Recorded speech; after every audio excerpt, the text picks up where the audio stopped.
जिस तरह हर व्यक्ति का कद काठी, बोल चाल का तरीका, उनका व्यक्तिगत स्वभाव, उनकी त्वचा का रंग सब भिन्न भिन्न होता है, उसी प्रकार नमस्कार, मैं कुसुम लता। स्वागत है आप सभी का मेरे बहुत ही प्यारे से परिवार के लता कंसर्न में। आशा करती हूँ आप सभी स्वस्थ, सुखी और सुकून से हैं और अपनी लाइफ के प्रति पॉजिटिव हैं। अगर आप मेरे चैनल पर नए हैं, मेरा चेहरा पहली बार देख रहे हैं, तो आपसे विनम्र निवेदन है चैनल को सब्सक्राइब कर लीजिए।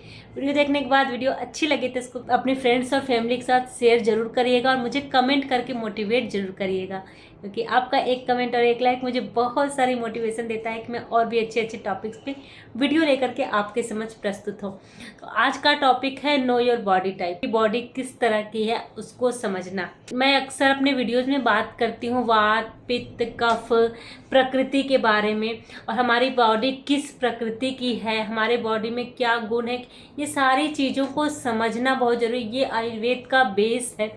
अगर आप इसे समझ गए ना तो काफ़ी हद तक आप अपने आप को समझ पाएंगे, अपनी बीमारियों को समझ पाएंगे। अगर आप अपने बॉडी टाइप को समझ गए तो आप अपनी बीमारियों को बहुत अच्छे से डायग्नोस्ट कर पाएंगे। आपको आपके बॉडी टाइप के अकॉर्डिंग आपका क्या खान पान है उसको बहुत अच्छे से समझ पाएंगे। तो आज जानेंगे हम अपने बॉडी टाइप को कि हमारी क्या बॉडी टाइप है, और धीरे धीरे मैं पर्टिकुलर एक एक वीडियो ले आऊँगी। वात, पित्त और कफ का अलग अलग सेपरेट वीडियो भी ले आऊँगी।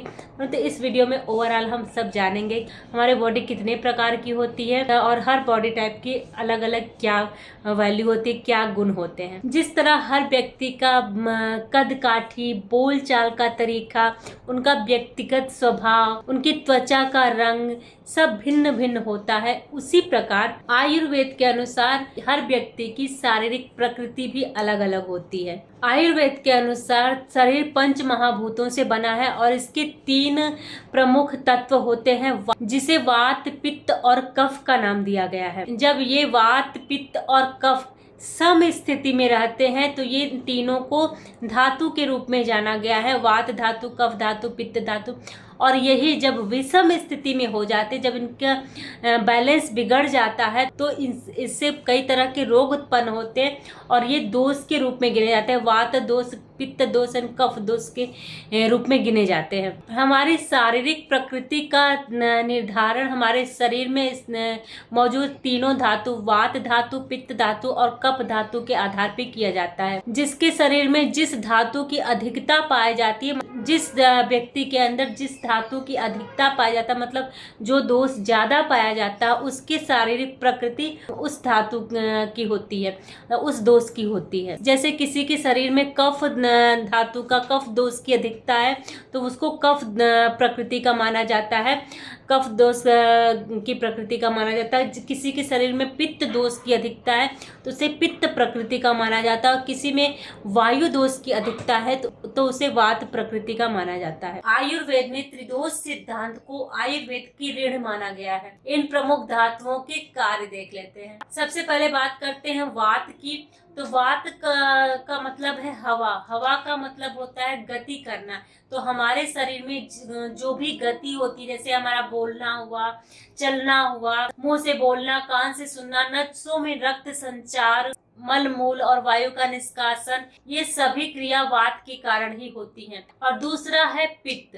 पित्त का अर्थ अम्ल या अम्लीयता होता है। यह हमारे शरीर में पाचक रस को बनाने में मदद करता है। पित्त का कार्य रसों का निर्माण करने का होता है। यह हमारे शरीर में पाचक रस बनाने का काम करता है। पाचन क्रिया को मजबूत करता है, पाचन क्रिया को संचालित करना आदि, ये सारे पित्त के काम है। तीसरा है कफ। कफ पृथ्वी और पानी तत्व से बना है। इसका मतलब है बलगम जैसा गाढ़ा पदार्थ। कफ का कार्य है मांस को बनाना, हमारे शरीर का भार तय करना, और इसके साथ साथ ये हमारे मस्तिष्क को सक्रिय बनाने का भी काम करता है। ये उपरोक्त तीनों धातु, वात धातु, पित्त धातु और कफ धातु, इन तीनों की जब विषमता होती है हमारे शरीर में, मतलब ये जब विषम स्थिति में आ जाते हैं, बहुत ज्यादा बढ़ जाते हैं या फिर बहुत ज्यादा कम हो जाते हैं, तो ये वात दोष, कफ दोष और पित्त दोष में बदल जाते हैं।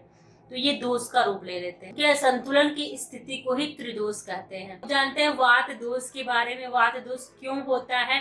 सूखे, कसैले, तीखे, कड़वे पदार्थ अधिक खाने से वात दोष बढ़ता है। मल मूत्र के वेग को रोकने से वात दोष बढ़ता है। आवश्यकता से अधिक परिश्रम करने से, कसरत करने से, यौन क्रिया करने से तो वात दोष में असंतुलन आ जाता है और इसे वात दोष कहते हैं। वात दोष उत्पन्न होने पर त्वचा खुरखुरी हो जाती है, रूखापन आ जाता है, शरीर में शिथिलता आ जाती है, मुंह में कसैला स्वाद आने लगता है, शरीर में ऐंठन होने लगती है और हमारे शरीर में दर्द के लक्षण होने लगते हैं, शरीर में दर्द होने लगता है। इस तरह के लक्षण हमारे शरीर में देखने को मिलते हैं जब वात दोष बढ़ता है।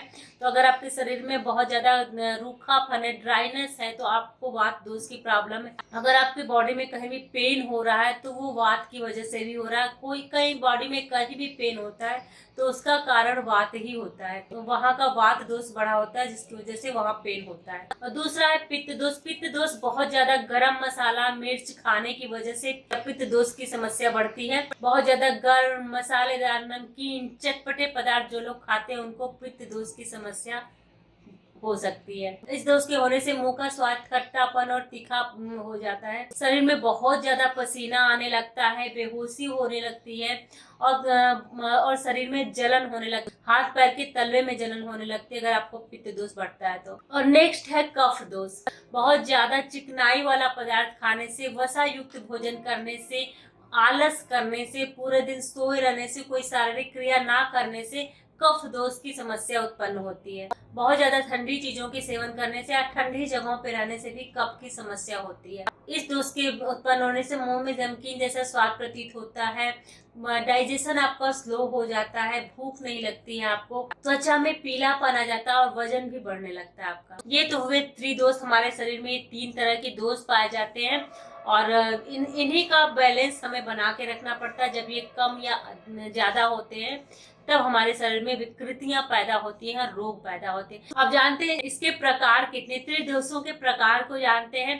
पहले वात, दूसरा पित्त, तीसरा कफ, चौथा वात पित्त, पांचवा वात कफ, छठवां पित्त कफ और सातवां वात पित्त कफ सम प्रकृति। जानते हैं प्रकृति को प्रभावित करने वाले कारण। माता और पिता की जो प्रकृति रहती है वही प्रकृति बच्चों में भी आती है या फिर मिक्स प्रकृति होती है उनकी।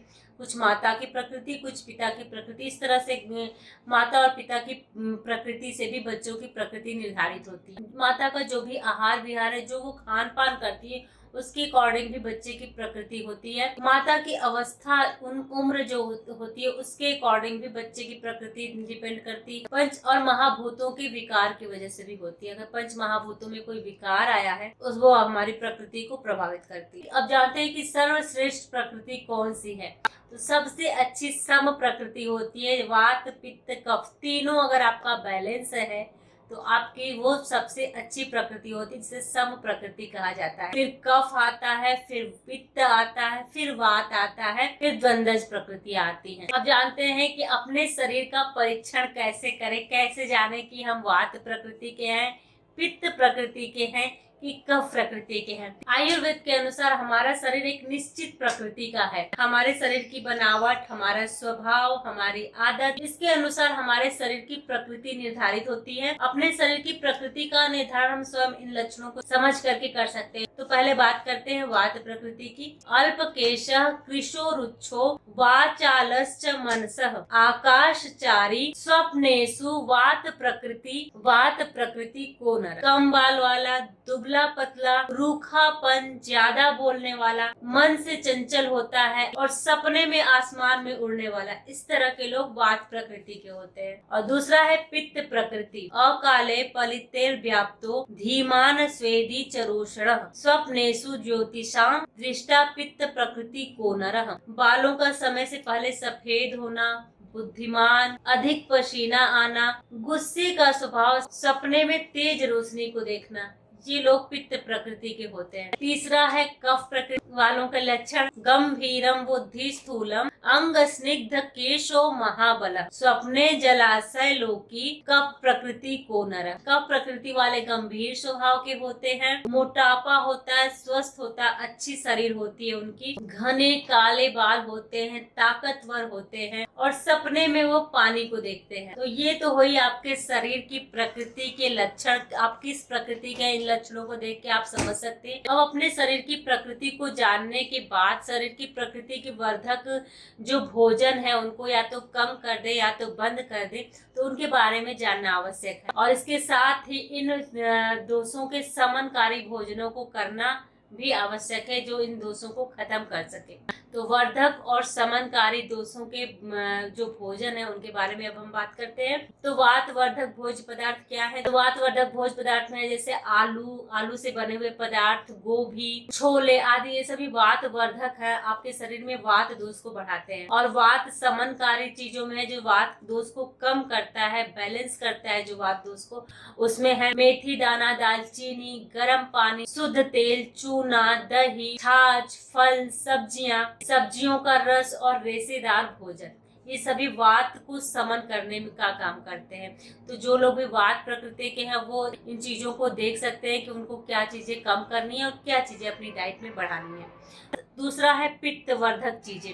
तो पित्तवर्धक चीजों में क्या था वो जान लेते हैं। पित्तवर्धक में चाय, कॉफी, मिर्च मसाले, तीखे तले पदार्थ, कॉफी, बीड़ी, सिगरेट, गुटखा, मांसाहार इत्यादि आते हैं। पित्तवर्धक में अगर आपका पित्त दोष बढ़ा हुआ है या फिर इन सब चीजों का सेवन कर रहे हैं तो पित्त दोष बढ़ने की संभावना बढ़ जाती है। अब पित्त दोष का शमन करने के लिए जीरा, हींग, देसी गाय का घी बहुत ही अच्छा होता है पित्त दोष का शमन करने में। नारियल, खीरा, मीठी चीजें पित्त दोष को कम करने में मदद करती है। ग्वार भाटा, घृत कुमारी, जामुन और घड़े का पानी पित्त दोष का शमन करने का काम करती है। ठंडी प्रकृति की जो चीजें होती हैं वो पित्त दोष का शमन करने का काम करती है। अब जानते हैं कफवर्धक।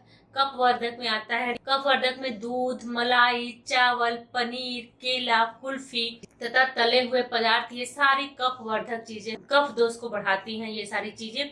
और कफ दोष को बैलेंस करने के लिए अब क्या करना चाहिए जो कफ का शमन करे? तो कफ का शमन करने में आते गुड़, मेथी, शहद, अदरक, सूंठ, हल्दी, सौंफ, गौमूत्र, लहसुन, ये सभी चीजें कफ दोष का शमन करती हैं, कफ दोष को कम करने में मदद करती हैं। तो ये तो हो गई आपके शरीर की प्रकृति, आप क्या है, आपकी बॉडी टाइप क्या है, इसके बारे में कंप्लीट इंफॉर्मेशन। और आगे आने वाली वीडियो में मैं पर्टिकुलर एक एक दोषों के बारे में डिटेल वीडियो लेकर के आऊंगी, तो आप चैनल को सब्सक्राइब जरूर कर लीजिएगा। आयुर्वेद के अनुसार हर व्यक्ति की तासीर और प्रकृति अलग होती है, इसलिए उनको जो ट्रीटमेंट दी जाती है वो भी सबकी ट्रीटमेंट कस्टमाइज होती है। किसी भी व्यक्ति को एक दवा नहीं दी जा सकती। कोई भी डॉक्टर ऐसे हैं जो आपको सभी को एक ही दवा दी जाते हैं, तो सावधान हो जाइए। आयुर्वेद में सबको कस्टमाइज ट्रीटमेंट दी जाती है क्योंकि हर किसी की प्रकृति अलग है, हर किसी की शरीर की तासीर अलग है, तो उनके अकॉर्डिंग उनको ट्रीटमेंट दी जाती है। आयुर्वेद के अनुसार हर किसी की प्रकृति अलग होती है, तासीर अलग होती है, परंतु समय के अनुरूप या फिर जहाँ रह रहे वहाँ के मौसम के अनुरूप उनकी प्रकृति में बदलाव होते रहते हैं, चेंजेस हो सकते हैं और दोष उत्पन्न हो सकते हैं। तो इन दोषों को खान पान, रहन सहन और अनुशासन में ला करके हम बैलेंस कर सकते हैं। आपका शरीर जिस भी प्रकृति का है उसके वर्धक चीजों का सेवन ना करें, मतलब उसको बढ़ाने वाली चीजों का सेवन ना करें, उसको समन करने वाली, उसको कम करने वाली चीजों का सेवन करेंगे तो आपके दोष बैलेंस होंगे और जो चीजें बढ़ी हैं, जो भी दोष बढ़े हैं, उनको कम करने में मदद मिलेगी। तो आप इस वीडियो को ध्यान से जरूर देखिएगा और मुझे कमेंट करके जरूर बताइएगा कि आपकी बॉडी टाइप क्या है और आप किस प्रकृति के हैं आयुर्वेद के अनुसार। बाकी आने वाले वीडियोस में मैं अलग अलग प्रकृति पे एक सेपरेट वीडियो लेकर के, डिटेल वीडियो लेकर के आऊंगी ताकि और भी अच्छे से आप अपने आपको समझ सके और भी अच्छे से मैं एक्सप्लेन कर सकूं। क्योंकि अगर आयुर्वेद को समझना है तो अपने बॉडी टाइप को समझना बहुत जरूरी है। कुछ भी हम ऐसे नहीं लेके खा सकते हैं कि पित्त प्रकृति वाले को खूब तीखी चीजें दे दो खाने के लिए, फिर वो परेशान होता रहेगा। गर्म चीजें दे दो, कोई गर्म ट्रीटमेंट अगर दे देंगे तो वो परेशान होता रहेगा। ऐसे में अपने बॉडी टाइप को जानना बहुत जरूरी है। अगर आप अपने बॉडी टाइप को जानेंगे तो आप उसके अनुरूप ट्रीटमेंट भी लेंगे, उसके अनुरूप आप खान पान रखेंगे तो वैसे भी बीमारियां आपसे दूर रहेंगे। तो आज का ये वीडियो आपको कैसा लगे कमेंट करके जरूर बताइएगा। तब तक के लिए धन्यवाद।